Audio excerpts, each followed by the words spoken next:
What is canine hip dysplasia? Canine hip dysplasia, CHD, is one of the most frustrating diseases in veterinary medicine today simply because it is so difficult to prevent and treat. CHD is a developmental disease of the bones in which the head of the thigh bone poorly fits the hip socket, causing damage to the cartilage, gradual destruction of the joint, pain and swelling.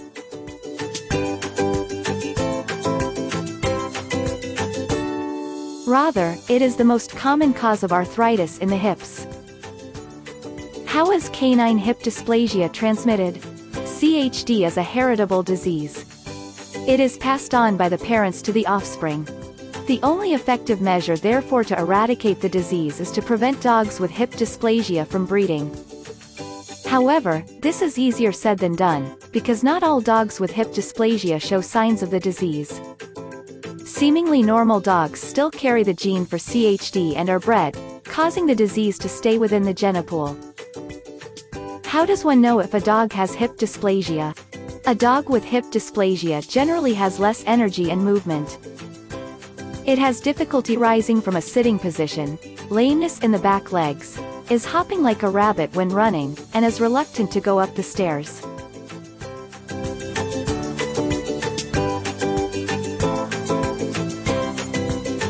In extreme cases though, some dogs exhibit obvious hip problems as early as 5 to 6 months of age.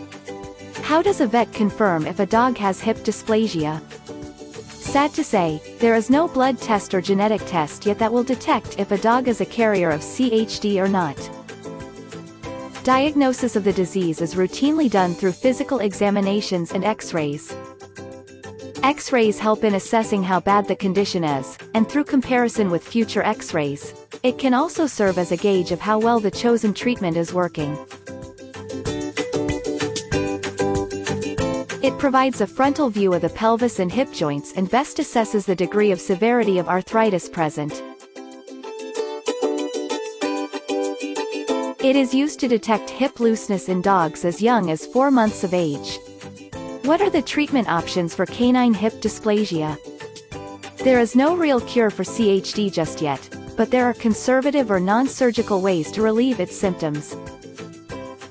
These include the use of drugs to relieve pain and inflammation. Rimadyl, Ectogesic and Duramax are effective and have given a lot of suffering dogs the relief needed to live a normal life.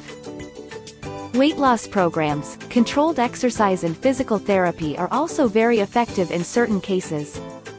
When conservative treatment is not enough, the only other option is surgery. Surgery can be very effective as it corrects the underlying cause of hip pain, which is a malformed joint. Surgery is approached in 2 different ways when dealing with hip dysplasia.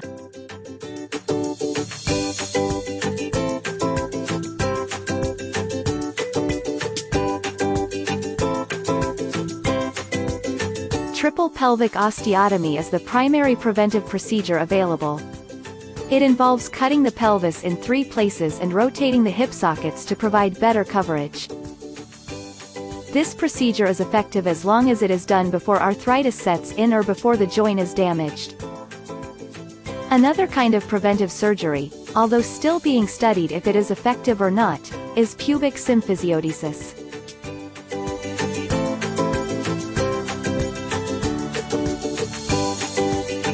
This procedure is done on very young dogs. Therapeutic procedures include total hip replacement and femoral head ostectomy.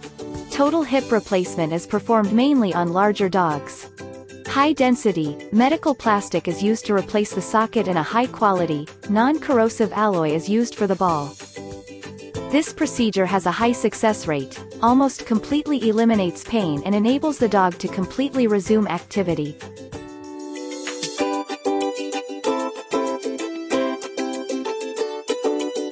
It involves the removal of the top of the femur, which then eliminates the painful grinding at the hip joint. The femur is then allowed to float freely, causing the formation of scar tissue, which then serves as a false joint. This procedure is not recommended for mild cases of arthritis and is generally effective only on smaller, well-muscled dogs. Can canine hip dysplasia be prevented? The best measure of prevention is of course careful breeding, since hip dysplasia is a heritable condition. The onset of hip dysplasia can be delayed in many dogs with a genetic predisposition by preventing excessive weight gain during the early months and by making sure that the puppy does not place undue stress on the hips. Prospective puppy buyers are advised to check for pedigrees for OFA, PENNHIP or GDC certifications. If you enjoyed the video, please hit the like button and feel free to subscribe for more videos.